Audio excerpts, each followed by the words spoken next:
Morning. I think we're ready for chapter 3 of FANCHON the Cricket. Maybe a month or so overdue, but time is relative, to quote a famous. Sylvanette would not listen to this proposal, though it was true that he entertained a more tender affection for his father and mother and his little sister Nanette than did Landry, yet he shrunk from laying the whole burden upon his beloved twin. After much discussion, they at last determined to draw lots, and the lot fell to Landry. Sylvanette was not satisfied with this trial, and insisted upon tossing up with a penny. 3 times the copper fell in his favor. It was ordained that Landry should go. You see, fate will have it so, said Landry, and you know we must not oppose fate. The third day arrived. Sylvanette still wept bitterly, but Landry scarcely cried at all. The first idea of leaving home had perhaps caused him more pain than his brother, since he had at once felt his own strength, and his impossibility of resisting the wishes of his parents. Thus, by boldly confronting his sorrow, he had disarmed it all of its sting, and had been able to reason coolly and calmly with himself, while Sylvanette, yielding to his grief, had not found courage to reason at all, so that Landry had resolved to depart, while Sylvanette was still unprepared to let him. Landry had more self respect than his brother. The twins had so often been told that they would never be men unless they accustomed themselves to live apart, that Landry, with the pride natural to his 14 years, had a great desire to show he was no longer a child. From their first bird's nesting to the present moment, he had always been the one to counsel and direct his brother. He therefore succeeded now in calming and soothing him, and at evening, upon their return to the house, he announced to his father that his brother and he were prepared to submit to their duty, that they had drawn lots, and that it was for him, Landry, to go as herdsman to La Pleche. Upon this, Farmer Barbeau, though they were already stout lads, took one of his twins upon each knee, and thus addressed them: My children, I see by your submission that you have arrived at years of discretion, and I am thankful for it. Remember that when children do the will of their parents, they also do that of the great God of heaven, who will some day reward them for it. I do not desire to know which of you was the first to submit. God knows, and he will bless that one for having spoken wisely, as he will bless the other for having listened. Having said this, the worthy farmer conducted the twins to their mother, that they might also receive her approval. But Mother Barbeau found it so difficult to restrain her tears that she could say nothing to them, and contented herself with embracing them in silence, as I would have done. Now, Farmer Barbeau, who did not want discrimination, knew very well which of the two was the most courageous and affectionate. He resolved not to allow time for Sylvanette's good resolutions to cool, for he saw that Landry was himself decided, and that the grief of his brother could alone shake his resolutions. He therefore roused Landry before daylight, taking good care not to disturb Sylvanette, who slept by his side.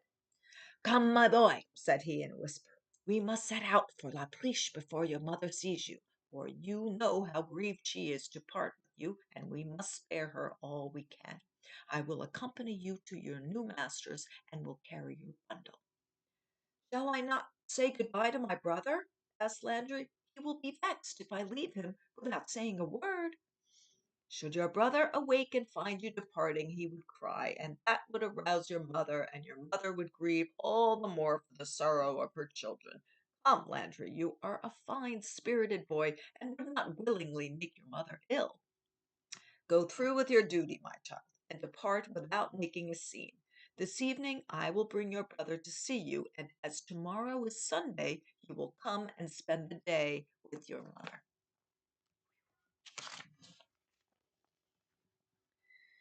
Landry obeyed bravely, and passed through door of the house without looking behind him. His mother, however, was not so fast asleep or so tranquil in her mind, but that she heard all which passed between her good man and Landry. But the poor woman, feeling the reasonableness of what he said, did not move, and contented herself with drawing her curtain aside that she might see Landry go out. And her heart was so full that she jumped out of bed to follow and embrace him, but the bed of the twins, where Sylvanette still slept profoundly, arrested her. The poor lad had cried so unceasingly for 3 days and 3 nights that he was overcome by fatigue, and feverish and restless, turned and tossed upon his mattress, uttering groans and sighs in his sleep. It's kind of like when I broke up with my boyfriend. Mother Barbeau, gazing upon the only twin left to her, could not help feeling that this was the one she loved best, and whose absence would have grieved her the most. Yikes. Beyond doubt, Sylvanette was the most affectionate of the two, whether it were from a more sensitive organization, or that God, in his law of nature, decrees that where two persons love each other, either as friends or lovers, one must give more of his heart than the other. Now, Farmer Barbeau's preference was for Landry, inasmuch as he valued industry and courage more than affection and gentleness, while the mother's, as has been shown, was for the loving and tender-hearted Sylvanette. Thus, as she stood gazing on her poor boy, so pale and haggard, she could not help saying to herself that it was a pity to bring him to such a condition, that her Landry was better fitted to encounter hardships, and that affection for his twin and mother would never endanger his life. The boy has a great sense of duty, thought she, but if he were not a little hard-hearted, he could not have departed like that, without a murmur, without looking behind him, or shedding a single tear. He would not have found strength to go, without throwing himself on his knees to ask courage of the good God, and he would have come to my bed, where I lay pretending to sleep, had it been only to take a last look in silence. My Landry is a genuine boy for whom life, labor, and change all are needful. But Sylvanette has the heart of a girl, so tender and gentle that one cannot help loving him as the apple of one's eye. It was thus Mother Barbeau reasoned with herself as she returned to her bed, but not to sleep. Farmer Barbeau, in the meantime, conducted Landry across fields and meadows to La Pleche, arrived at the summit of a slight hill whence the last view of the buildings of La Crosse could be obtained. Over the river and through the woods to La Pleche we go. Landry paused and turned, his heart swelling within him as he seated himself upon the turf, unable to proceed another step. Oh, see, Mom, he's not so hard-hearted. His father, pretending not to observe him, walked on, but a few moments after called to him gently, saying, "Daylight is breaking, my boy. We must make haste if we would arrive before the sun is up." Landry rose, and as he had determined not to cry in the presence of his father, repressed the tears which stood in his eyes like large peas. Oh. Pretending to search for his pocket knife, he reached La Preche, as he thought, without betraying the grief which overwhelmed him. Poor boys. Farmer Caillot, finding that he was to have the strongest and most industrious of the twins, was very glad to receive him. He knew this separation could not have been effected without pain, so as he was a kind-hearted man, as well as a great friend of Farmer Barbeau, he did his best to cheer and encourage the lad. He set before him some soup and a measure of wine to put him in heart, for it was easy to see that he was greatly disturbed. Then he took him out to yoke the oxen, and praised him for the skill he exhibited. In fact, Landry was not a novice at this sort of work, since his father had a fine pair of oxen which he had been accustomed to harness and drive.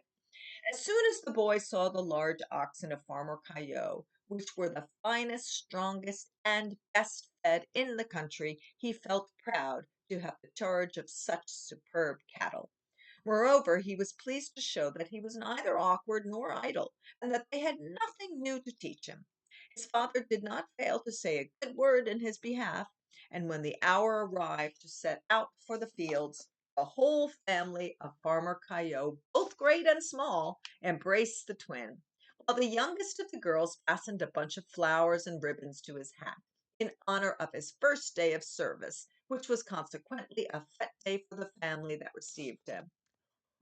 What a nice family. Before leaving, his father gave him some good counsel in presence of his new master, desiring that he would please him in all things and take care of his cattle as though they were his own. Landry, having promised to do his best, went forth to his work, and laboring well and cheerfully through the day, returned at night with a good appetite. It was his first hard day's work, and fatigue is a sovereign remedy for grief. But the day did not pass so pleasantly for poor Sylvanette. Sylvanette's like me. He was like, all day long. Oh, as soon as he opened his eyes and missed his brother from his side, he suspected the truth, though he could scarcely believe that Landry would depart without wishing him good-bye, and in the midst of his grief could not restrain a feeling of anger. "What can I have done?" said he to his mother. "How have I displeased him? I have ever striven to do what he wished, and when he told me not to cry before you, dear mother, I forbore till my head was ready to burst. He promised not to go without a few more words of encouragement, without breakfasting with me in the hemp field where we so often talked and played together. I wished to put up his bundle and to give him his knife, or my knife, which is better than his own. And you must have done it for him last night, mother, without saying a word to me, knowing that he intended to go without wishing me good-bye." "I obeyed your father," replied Mother Barbeau, at the same time doing all she could to console Sylvanette.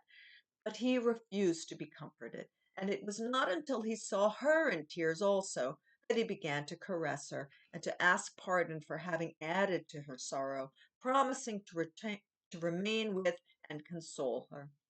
But no sooner had she left him to attend to her domestic concerns than he ran towards La Friche, scarcely conscious of what he was doing, and allowed himself to be carried away by that blind instinct which sends the dove in search of its lost mate, regardless of the way. Boy, twin love. Twin love really this intense. And La Friche he would have reached had he not met with his father, who, taking him by his hand, said calmly, "We will go and see Landry tonight, but you must not disturb your brother at his work, or you will displease his master. Besides, the women at home are in trouble, and I look to you to console them. Women need consoling." That ends chapter 3 of FANCHON the Crab. Bye.